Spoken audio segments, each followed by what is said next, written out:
되신 줄로 믿습니다. 늘 하나님을 향한 우리 사랑하는 마음으로 우리 찬양을 준비하여 우리를 대표해서 하나님께 찬양하는 우리 귀한 찬양대 하나님께서 크게 사랑해 주실 줄로 믿습니다. 지난 3일 전남 영광군의 한 수녀원에서 생활하는 70대 중반의 한 여성은 모르는 전화번호가 핸드폰에 떴는데 전화를 받았습니다. 그랬더니 전화한 남성이 자신은 금융감독원 관계자라고 그러면서 당신이 사용 중인 통장이 범죄에 연루가 됐으니까 돈을 모두 인출해서 금으로 바꾸고 자신이 지목한 모텔에 가서 있어야 된다, 이렇게 얘기를 했습니다. 이 여성이 이 말에 감쪽같이 속았습니다. 우리가 그동안 많이 들어서 알고 있는 것처럼 보이스피싱 조직이 악용하는 전형적인 금감원 사칭 수법이었지만 이분은 이 말을 그냥 그대로 믿었습니다. 그래서 은행에 가서 평생 모은 1억 원 전액을 인출하고 그 은행 근처에 있는 금은방에 가서 금 130돈으로 금을 바꾸어서 보자기에 싸서 이 전화한 남성이 지목한 그 숙박업소로 가기 위해서 택시에 탔습니다. 택시에 탄 이후에도 그 조직원은 계속 그 여성과 통화를 이어갔습니다. 택시기사가 뭔가 수상함을 느껴서 경찰에 범죄 의심 신고를 했습니다. 그래서 경찰에 출동을 했는데 경찰이 아무리 이야기해도 이 여성은 끝까지 보이스피싱이 아니다, 진짜다, 난 범죄에 연루되지 않았다, 이렇게 얘기를 해서 경찰이 1시간 가까이 끈질기게 설득을 해서 겨우겨우 그 피해를 막았다고 합니다. 성도 여러분, 이상하지 않습니까? 왜 멀쩡한 사람들이 이렇게 허술한 이런 사기에 넘어갈까요? 전문가들은 이야기합니다. 사람들이 그런 보이스피싱에 넘어가는 이유는 바로 보이스피싱을 하는 사람들의 마음에 있는 욕심, 불안감 그리고 외로움을 파고들기 때문에 사람들은 의외로 거기에 넘어간다는 것입니다. 오늘 우리가 함께 나눌 신앙적인 문제도 이와 같습니다. 오늘날 수많은 이단이 보이스피싱 조직원들처럼 우리 믿음의 사람들에게 다가와서 우리의 믿음을 자꾸 빼앗으려고 합니다. 왜 그 이단들이 성공하게 될까요? 왜 그렇게 오랫동안 교회 안에서 신앙생활을 했던 사람들조차 그들의 속임에 넘어가는 걸까요? 오늘 한 3가지 정도 그 원인을 함께 살펴보면서 우리가 우리의 믿음을 굳건히 지키는 영적인 파수꾼이 다 될 수 있기를 원합니다. 첫 번째는 진리보다 이익을 따르는 신앙입니다. 사람들은 진리가 무엇인지 보다 당장 나에게 어떤 이익이 되는지에 더 관심이 많아질 때 미혹에 빠지기 쉽습니다. 신앙의 나심판이 고장나서 하나님을 가리키는 것이 아니라 자꾸 나를 가리키기 시작할 때 위험이 시작되는 것입니다. 오늘 말씀 우리 3절 4절 말씀에 이렇게 되어 있죠. 우리 같이 읽어볼까요? 때가 이르리니 사람이 바른 교훈을 받지 아니하며 귀가 가려워서 자기의 사욕을 따를 스승을 많이 두고 또 그 귀를 진리에서 돌이켜 허탄한 이야기를 하리라. 당시 에베소 지역에는 헬라 철학과 신화적 이야기들이 유행했다고 합니다. 그래서 사람들은 예수님의 복음에 대한 이야기를 듣는 것은 별로 좋아하지 않고 이 재미있는 이야기, 신화 이야기, 이런 이야기에 더 귀를 기울였다는 것입니다. 마치 오늘날 보이스피싱이나 이단 현상과 비슷했습니다. 사도 바울은 사람들에게 바른 교훈, 즉 진리를 거부할 때가 올 것이다 라고 얘기합니다. 사람들이 자기의 사역, 자신의 욕심을 채워주고 귀를 즐겁게 해주는 그런 이야기를 더 좋아하는 시대가 올 거라고 미리 경고해주고 있습니다. 여러분, 오늘날 많은 사람들이 주식이나 코인 투자 사기에 속는 이유가 뭡니까? 이게 합법적인가 하는 것은 따지지 않고 이게 나에게 얼마나 이익을 가져다 줄까? 이게 얼마나 나에게 돈이 될까 하는 것을 보기 때문입니다. 여러분, 신앙에서도 이게 진리인가? 이게 제대로 된 말씀인가 하는 것보다도 이게 내게 이익이 되는가 하는 것을 먼저 따지게 될 때 우리도 모르게 거짓교리 이단에 속을 수밖에 없는 것입니다. 사람들은 의외로 진리보다 이익을 좋아합니다. 내게 이익이 안 되는 진리는 필요 없다고까지 생각합니다. 좋은 이야기, 귀를 즐겁게 해주는 이야기에는 귀를 기울이지만 바른 이야기에는 의외로 귀를 닫습니다. 예수 믿으면 구원받는다, 예수 믿으면 축복받는다라고 하는 그 가르침이 내 소원을 이루어 주는가라는 기준으로 바뀌게 될 때 이단은 더 우리에게 확실하고 빠른 길을 보여주는 것 같습니다. 그들은 우리 단체에 와야만 진짜 복을 받는다, 이 비밀을 알아야 문제가 해결된다라고 속이면서 우리의 이익을 좇는 마음을 자꾸 자극하는 것입니다. 헌신, 인내와 같은 기독교의 본질적인 가치를 불편해하는 성도들에게 이단은 쉬운 길, 편한 길, 지름길을 제공하는 것처럼 보여집니다. 이는 진리 그 자체보다 신앙생활의 결과물에 더 관심이 많은 심리를 하고 들은 것입니다. 여러분, 블레셋과의 전쟁을 앞둔 사울왕의 이야기 우리가 다 알고 있지 않습니까?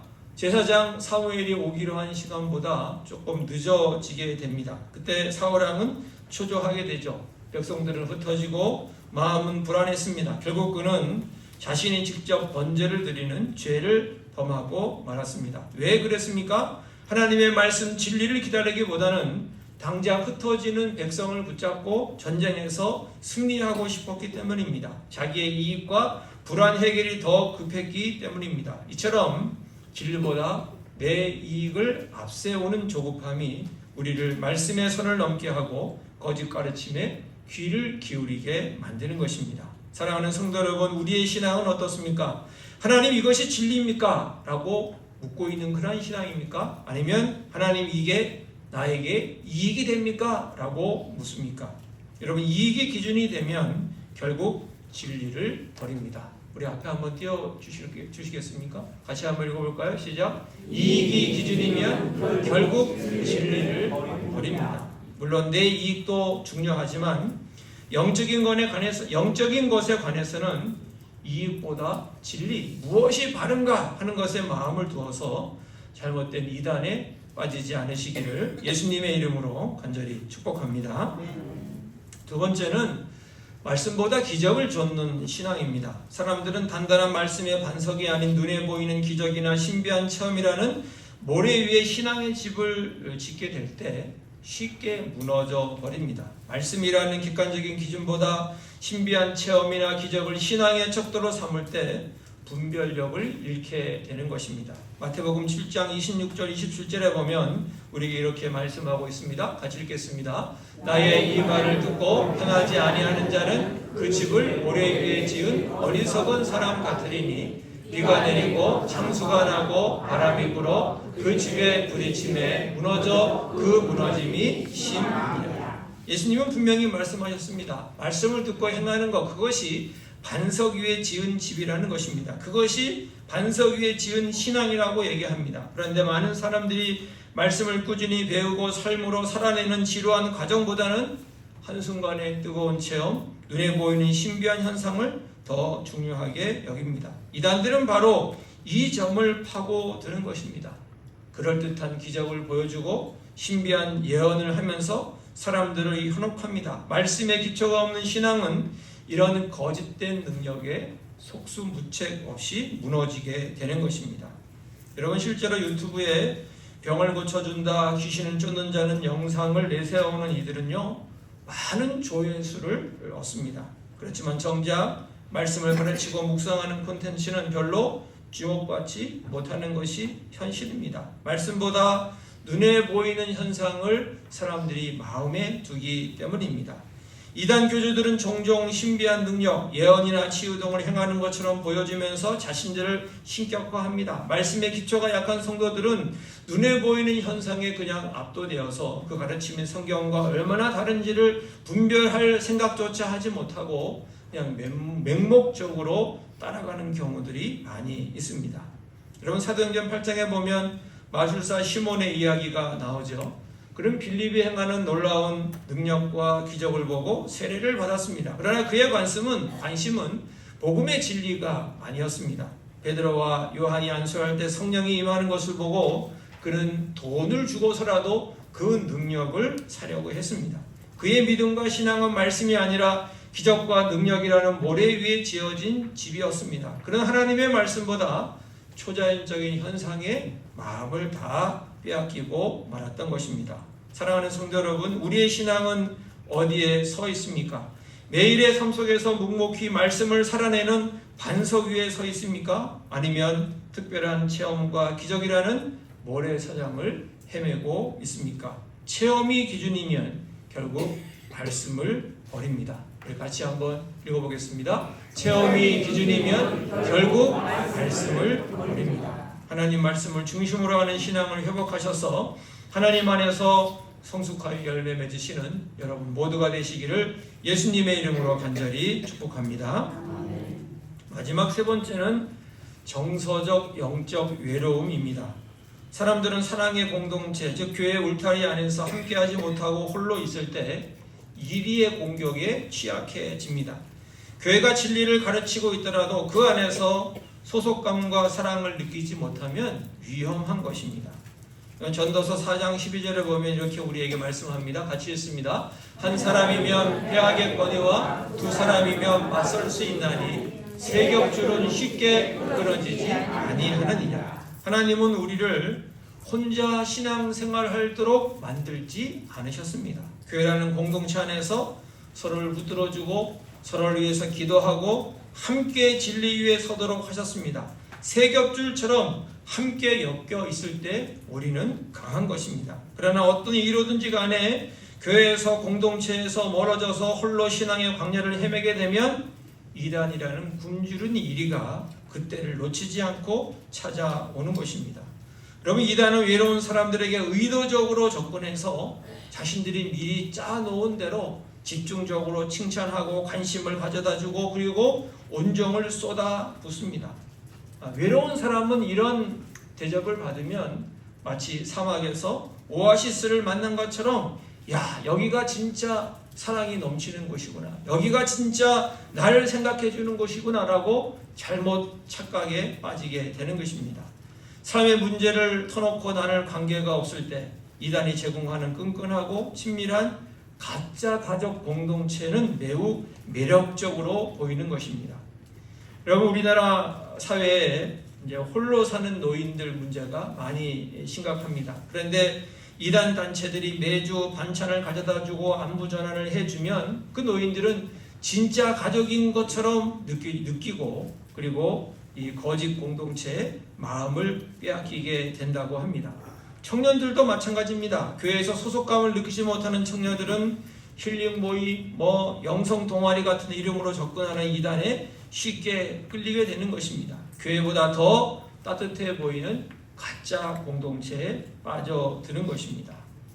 여러분, 동물에 대한 이 프로그램들을 보면 사자나 늑대 같은 포식자들이 어떻게 사냥하는지 우리가 많이 보고 알고 있습니다. 그들은 거대한 들소 무리의 한가운데로 뛰어들지 않습니다. 무리에서 떨어진 짐승들, 병들거나 어린 짐승들, 홀로 길을 잃은 짐승들을 그들은 집요하게 노리는 것을 보게 됩니다.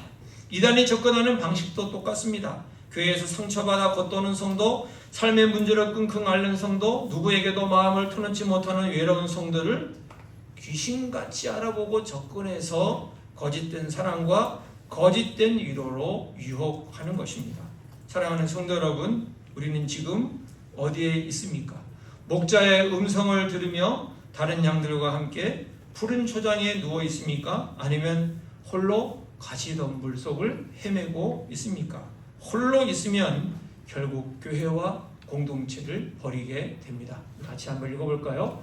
홀로 있으면 결국 공동체를 버립니다. 교회와 구역 안에 밀접하게 머물러서 위로와 사랑을 경험하고 평안 가운데 신앙생활하는 여러분 모두가 되시기를 예수님의 이름으로 간절히 축복합니다. 하나님께 사랑하시는 성도 여러분, 오늘 우리는 왜 사람들이 이단의 마음을 빼앗기는지, 세 가지 이유를 함께 살펴보았습니다. 진리보다 내 이익을 쫓는 마음, 말씀보다 기적을 쫓는 마음, 그리고 홀로 외로워하는 마음 때문입니다. 어떻게 하면 우리는 이런 공격들을 잘 막아낼 수 있을까요? 가장 완벽한 예방 백신은 무엇일까요? 그것은 바로 건강한 교회, 바른 교회를 만들어 가는 것입니다. 하나님의 말씀으로 충만한 교회, 성령으로 충만한 교회, 사랑으로 가득한 교회를 만들어 갈 때 그 교회 안에 있는 어느 누구도 이단이나 거짓 가르침에 빠져들지 않는 것입니다. 내 이익을 구하는 이 신앙을 이기는 길은 예수님 중심의 바른 신앙을 추구하는 그러한 교회를 만들어 가는 것입니다. 기적을 쫓는 신앙을 이기는 길은 화려한 체험보다는 묵묵히 하나님의 말씀을 배우고 삶으로 살아가는 그러한 교회를 만들어 가는 것입니다. 외로움을 이기는 길은 서로의 아픔을 진심으로 함께 아파하고 삶의 짐을 나누어지며 세겹줄보다 더 끈끈한 사랑으로 묶이는 진짜 가족 같은 교회를 만들어 가는 것입니다. 여러분, 이단이 무서운 것이 아니라 우리 믿음의 사람들이 서로 사랑하지 않는 것이 더 무서운 것입니다. 이단이 강한 것이 아니라 우리가 말씀에 바로 서지 못하는 것이 더 큰 문제가 되는 것입니다.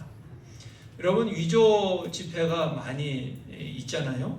근데 위조 지폐 감별사라고 하는 분들이 있는데, 이 위조 지폐 감별사는요, 수많은 위조 지폐를 공부하고 연구하는 것은 아니라고 합니다.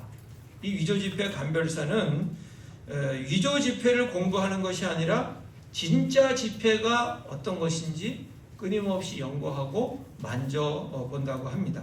마찬가지로 우리가 이단을 경계하는 가장 좋은 방법은 진리이신 예수 그리스도와 진리의 말씀인 성경을 깊이 알고 거기에 근거한 건강한 교회를 만들어 가는 것입니다. 오늘 이 시간 우리 교회가 바로 내가 먼저 그런 교회가 되기를 결단하기를 원합니다. 신앙의 나심반을 다시 하나님께 맞추고 말씀의 반석 위에 굳건히 서서 옆에 있는 지체의 손을 따뜻하게 잡아주는 진정한 교회, 진정한 공동체가 되기를 원합니다. 하루 10분이라도 말씀 앞에 서서 앉아서 말씀을 읽고 그 말씀을 묵상해 갈 때 우리는 진리 위에 굳건히 서게 될 줄로 믿습니다. 기도할 때 내 뜻도 물론 중요하지만 하나님의 뜻이 무엇인지 먼저 구하고 기도하기를 원합니다. 그렇게 될 때 그것이 우리의 욕심을 이기는 길이 될 수 있는 줄로 믿습니다.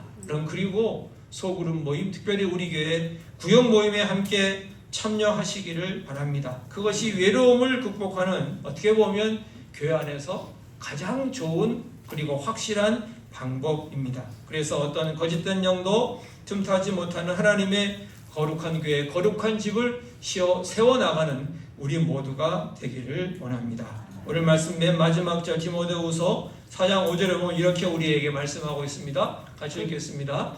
그러나 너는 모든 일에 신중하여 고난을 받으며 전도자의 일을 하며 내 직무를 사도 바울이 영적 아들 디모데에게 명령했던 것처럼 우리 역시 모든 일에 신중하여 깨어 진리를 분별하고 때로는 신앙을 위한 고난도 마땅히 감당하며 내 옆에 지체에게 사랑의 복음을 전하며 그리고 거룩한 교회를 지키는 우리의 직무를 다 할 수 있기를 원합니다. 이것이야말로 오늘 우리 시대의 영적인 보이스 피싱으로부터 우리 자신과 교회를 지키는 가장 확실한 길이요 주님이 기뻐하시는 파수꾼의 삶인 줄로 믿습니다. 이 귀한 사명을 감당하는 저와 여러분 모두가 되시기를 우리 주 예수님의 이름으로 간절히 축복합니다. 기도하겠습니다. 하나님 아버지, 오늘 이단 경계 주의를 맞이해서 왜 사람들이 이단에 자꾸 빠지게 되는지 그 원인과 이유가 무엇인지 함께 살펴보았습니다.